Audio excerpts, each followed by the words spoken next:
Voilà, hein, devant l'école primaire, un lieu très important pour une enfance. La mienne, bien entendu, mais surtout celle du personnage, du roman Claudio, qui a passé ici pas mal d'années. C'est l'école primaire, l'école des garçons à l'époque. Maintenant, c'est l'école qui est devenue mixte.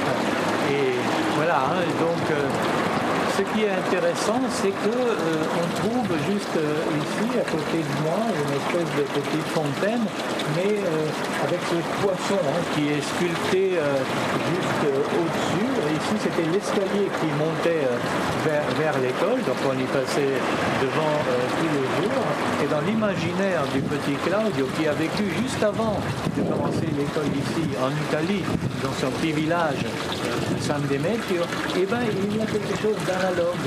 Il y a aussi un escalier avec, mais là, une tête d'ange. Et ça, c'est un escalier qui mène à l'église. Et lui, il fait le lien entre ces deux choses-là, donc une tête de poisson et un fil qui va jusque dans ce petit village de San Demetrio.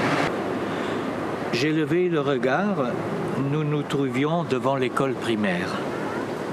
En dessous de l'entrée, il faut monter par un escalier avant d'atteindre la porte. Il y avait en relief une tête de poisson sculptée dans le mur avec des yeux aussi écarquillés que ceux du nain du parc Gerlach et une bouche grande ouverte comme si elle voulait parler, la tête de poisson. J'ai revu pendant quelques secondes Michel, la sœur de Charlie, m'attendant à la sortie de classe, prête à porter mon cartable. Non, je n'ai pas vu Michel. Elle n'avait pas de corps, Michel, ni Charlie, ni Nico. Personne n'avait plus de corps dans ma mémoire. Personne, sauf M. Schmitz, l'instituteur. Lui, il avait un corps et une voix. Quand je lui ai téléphoné, il était tout content de me revoir.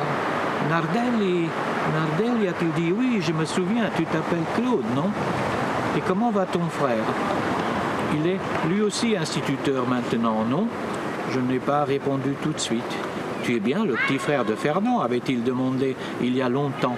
Tout comme la maîtresse d'école de Saint-Démètre, dont j'ai oublié le nom, avait demandé tu es bien le petit frère de Nando. Un fil invisible reliait les questions. Un fil comme celui tendu entre le clocher de l'église de la Madonna et celui de la parrocchia que ma mère avait vu en quittant San Demetrio.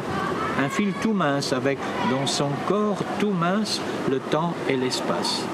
Voilà à quoi j'ai pensé quand Lucie a dit « Et ça, c'est pareil à l'ange ».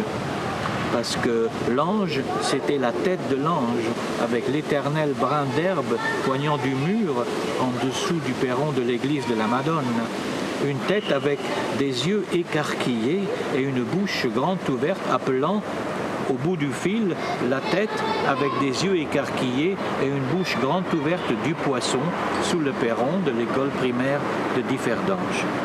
Mais le fil est tout mince. À quoi ressemble l'espace et le temps quand ils sont suspendus à un fil tout mince?